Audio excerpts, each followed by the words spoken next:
Okay, here Ready? we go. That sounds familiar. Take 24. Hey, this is Matt from Chez, Pascal in the Wurst kitchen. And today, we're harvesting spruce tips.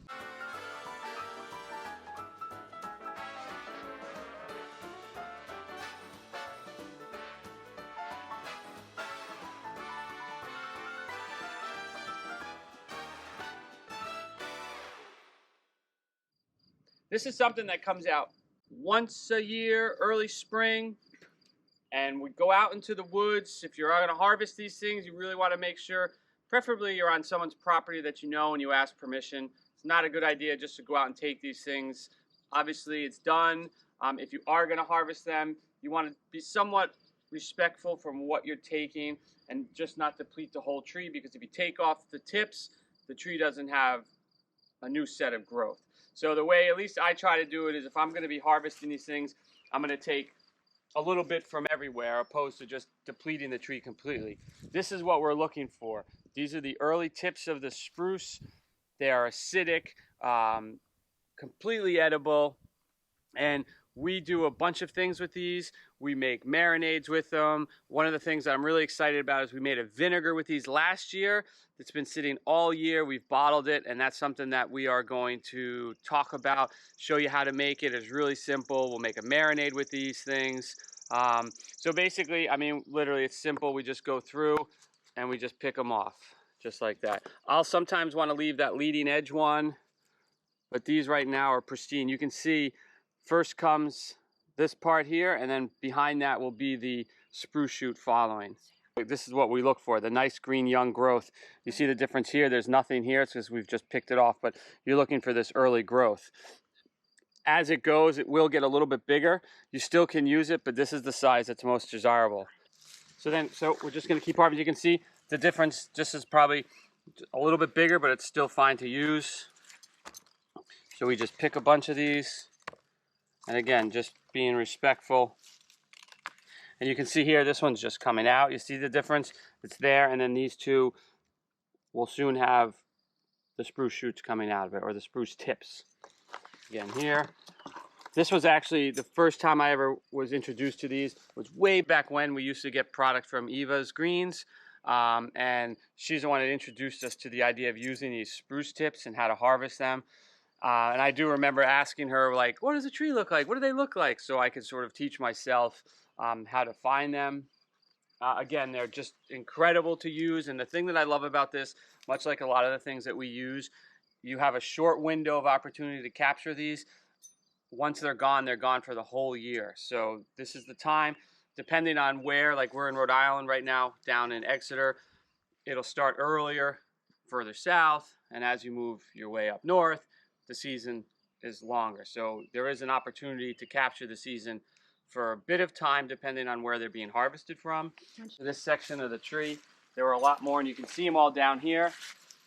Okay, when we get these back into the kitchen, we'll give them a good rinse, and then we're gonna go ahead and process them. So I'm gonna keep harvesting these, and then we'll take them back to the kitchen and we'll get into using them.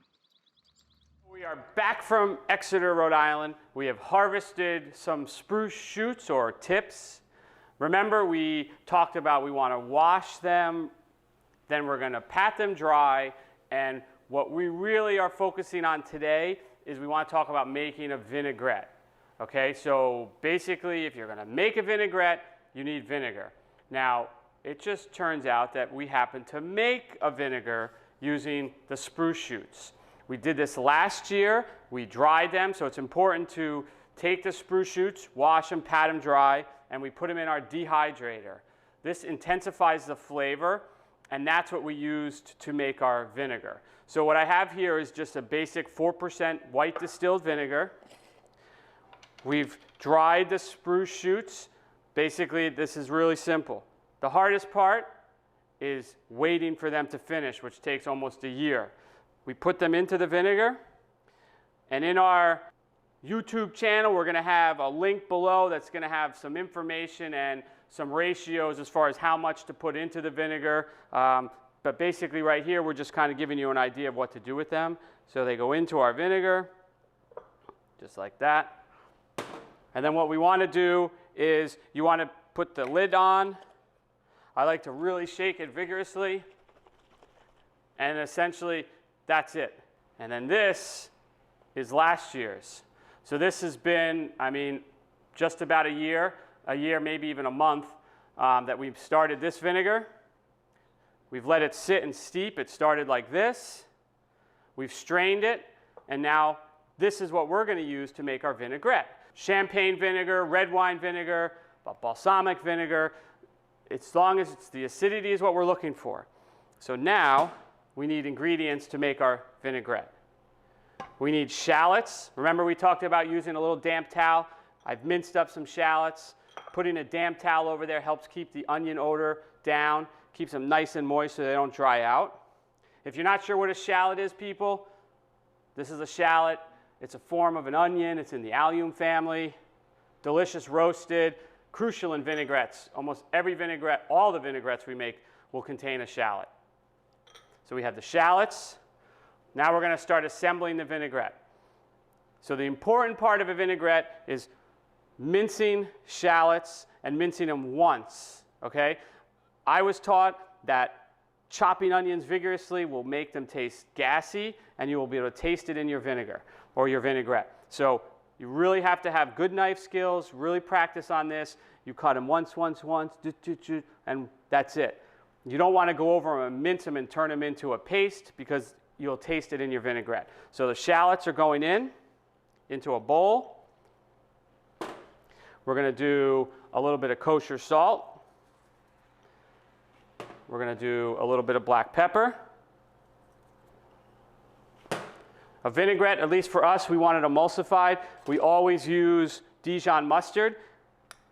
That helps emulsify and pull together the oil and the vinegar. So a little Dijon. We have some fresh thyme. It's sort of, basically this is always how we make our basic vinaigrettes. Shallots, mustard, salt, pepper, chopped thyme, and then yes, vinegar. So we're going to use, because we're talking about spruce shoots, spruce tips, we're going to use our spruce shoot vinegar. So it's just enough to cover the shallots, just like that. Now remember, the basic ratios on vinaigrettes are 1 part vinegar to 3 part oil. We're using a blended oil of canola and olive oil, and then we finish it with an extra virgin olive oil. We do this because if we just used all extra virgin olive oil, it might be a little too strong of a flavor for the vinegar. So we like to just finish it with the olive oil, the extra virgin, to bring out that flavor. So once this is done, basically we need to whisk it. But a couple tricks, because if you try to do this and you're trying to put in your oil, the bowl might be going all over the cutting board. So there's 2 things you can do. You can take a damp towel, just like so, and then we twist it up, and we make a base for the bowl to sit in. And now, when I whisk, it's going to stay stationary. Another trick I learned, if you have a bit of an extended stomach, you can actually use your belly to hold the bowl as you whisk, if you don't have the wet towel. I happen to have both, so either will work. So now what we want to do is we want to let the vinegar sit with the shallots 10, 15 minutes, and then you would start slowly adding in your oil, and that's what we're going to do now. So we are going to slowly whisk in our blended oil. So again, it's a canola olive oil blend, and then we're going to finish it with the extra virgin olive oil. And another thing to do is I like to figure eights with the whisk. So you're going back and forth. It's just a technique that was really taught to me when I was a young cook, and it's just something I've stuck with. And then we just keep scraping down to keep the shallots in there. And if you can see, there's quite a bit of shallots in there. I like a chunky vinaigrette because I like the pop that the shallots give when you're eating your salad. It's almost like they're pickled from the vinegar. So now we're going to take our blended oil and we're going to slowly emulsify or whisk it in. This is an important part to go slow in the beginning to get the emulsion started. You can see I'm adding in a little. I slow it down. I get my shallots in there. As you form the vinaigrette or the emulsion, you can go a little quicker. Okay? And you can see that I go, and it smells like I'm whisking a Christmas tree right now. Just like that, okay? You can see how it's come together. Keep those shallots tucked into the vinegar. And now we're just going to finish this with a little bit of the extra virgin olive oil.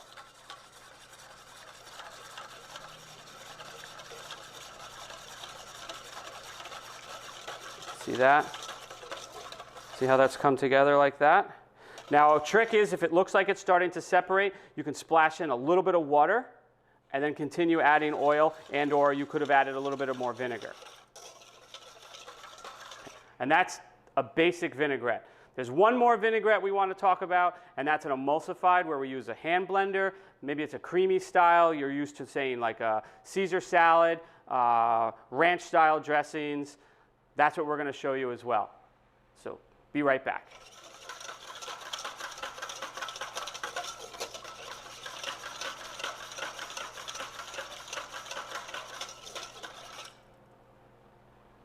So the second style of vinaigrette we're going to make is a creamy style.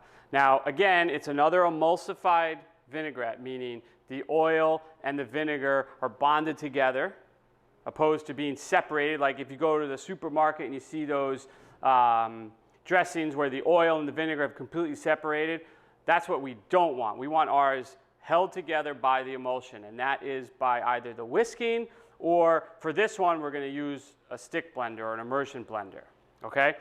So what we do for that is essentially we're using similar ingredients, but prepared differently. So we're still using shallots, but what I did with these shallots is because, remember we had talked about mincing shallots properly, you don't want it to taste gassy. If you put raw shallots into this style of dressing and then we pureed it, you run the risk of your dressing tasting strong of onions. So what we do for these style dressings is we still use a shallot, but we roast it. We roast it whole. We put it in foil. We snip the top of the shallot off before we roast it. The reason we do that is if you don't, sometimes the shallot, when it cooks, will shoot out the back end. It's got nowhere to go as steam builds up. So we just snip off the end. We do a little bit of olive oil, salt, and pepper, and that's it. Okay? We're still getting the flavor of the onion, but now it is transformed by the cooking style. So this actually gives it a little bit of sweetness. It mellows out the flavor. So we're using some roasted garlic. We simmer this very slowly in olive oil. Again, this changes the flavor. We're still getting flavors of garlic, but it's mellower because of the cooking technique. We're going to use an egg yolk in this one, whereas before we didn't. This one, you'll see the difference that an egg yolk does to make this dressing what we call creamy. We have mustard again. We're still using a little bit of fresh thyme. The addition to this, we're going to put a little Parmesan. So we're doing, let's say, a creamy Parmesan style dressing, a lot of black pepper. And one thing to think about, if you can't find shallots, which chances are in the springtime, I guarantee you no farmers are going to have those, but they will have something called a spring onion. So you could use a spring onion, much like we did a shallot, where you could have kept the outer leaves or skin on, roasted it, and used it in your dressing. So that's just a personal preference, but I think it's completely acceptable. It's a mild enough flavor of an onion that you can get away with that. We're using a blended oil again, and for this one, we're just going to use a standard champagne vinegar. Okay, I'm not going to use the vinegar we made. Because of all the flavors that we're putting in here, I think you'd lose the flavors of the spruce. So we're just going to use a standard champagne vinegar. So how this is put together is your egg yolk goes in. Now, if you're worried about using a raw egg yolk, you can get away without doing it. It might not be as creamy, but the amount of vinegar we're using really does sort of inhibit any risk of salmonella because of that acidity level is really high in this dressing. But again, if you're not feeling comfortable using a raw egg yolk, you could omit it. We're going to put in our roasted garlic. We're just going to take the outer part of the shallot out. Super tender. You don't even have to do anything else. It'll get blended up in the machine. Generally, the outer skin, when it was roasted, we don't use. It tends to be a little leathery or tough. So the same thing here. So we used about 2 shallots. And you can just, generally, you can just squeeze it right out of the outer skin. I say generally, but that's not happening. So there we go. Just like that. Then we're going to add our thyme. And we're putting the Dijon mustard in. And then we're going to do salt and black pepper. Now we're just doing a little bit of each, and then we can adjust the consistency and the seasoning. We do all that at the end. So we just add a little bit of salt and pepper to get it going. And now our champagne vinegar goes in. Just like that, just to cover everything essentially. Now keep in mind when you're using the blender that if you don't have enough liquid to cover the base of this, it may not blend properly. So now we just put this in. And we just get it going, just like that. And I want to just make sure everything is pureed. Sometimes I'll tip it up a little bit, but that's great. So now we're going to slowly start adding in the oil, and that's going to create the emulsion. You're going to see it rise up, and it's going to get nice and light and fluffy. So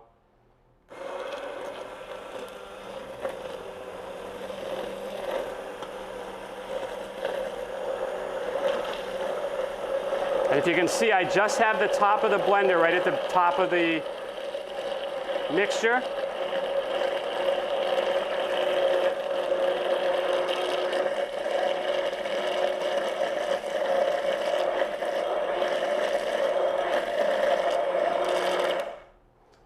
There we go. Now you do have to be careful. You can add too much oil and you run the risk of breaking this. And what breaking means, it would separate. The oil and the vinegar would separate, and it's clear that it has a broken vinaigrette.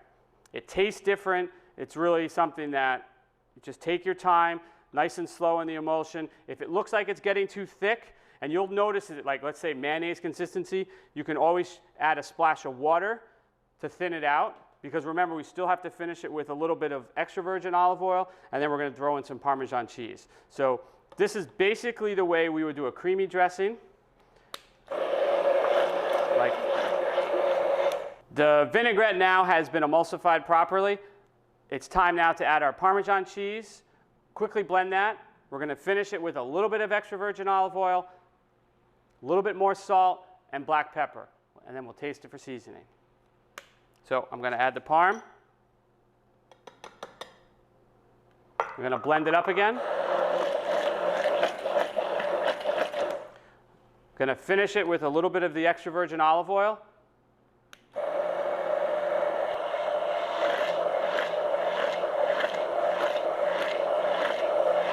Just like that.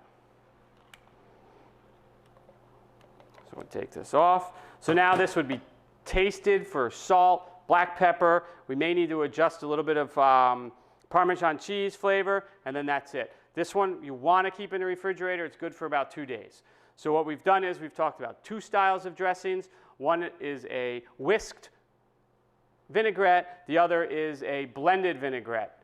They're both emulsified, but you can see the difference is dramatic from this one. Now that we've discussed vinaigrettes, there are 2 other things we like to do with spruce shoots. One is we make a marinade with them. It's sort of a wet rub that we put on either grilled meats, sometimes seafood, in particular squid. And then we make something called spruce shoot syrup. This is something that years ago, I'm not sure how I found it, but I found it in the internet, and it was essentially you take the spruce shoots, you soak them in water overnight, you strain them, and then you reduce the water with sugar, and it turns into this golden sweet syrup. It reminded me of sassafras, or sort of a root beer flavor. We make this here at the restaurant. We sell it through our retail section. It's delicious in drinks, and it's really good drizzled over ice cream. And again, it's just, these are ways that you can take something that has a short season and try to extend it for a full year almost. So spruce shoots are a great thing to harvest in the springtime, and then you can enjoy them throughout the year by preserving them and just being respectful to what they are. And I don't know how I forgot about this. Spruce shoots in beer is incredible. And that was, we overheard, I was eavesdropping a conversation a long time ago. We were in Alaska, and people were talking about this bar is just to release their spruce shoot beer. And I was just like, what's that all about? So that was the first time we were exposed to it. Now I see it in a lot of places. They're using it in their brew making or beer making. And again, it's a great way to capture the season that is very short, and they're able to extend it for a long period of time by just being smart about how to use these products. So we'll also put in a few links about some of these breweries that do brew with this stuff, and I'm sure it's definitely worth checking out.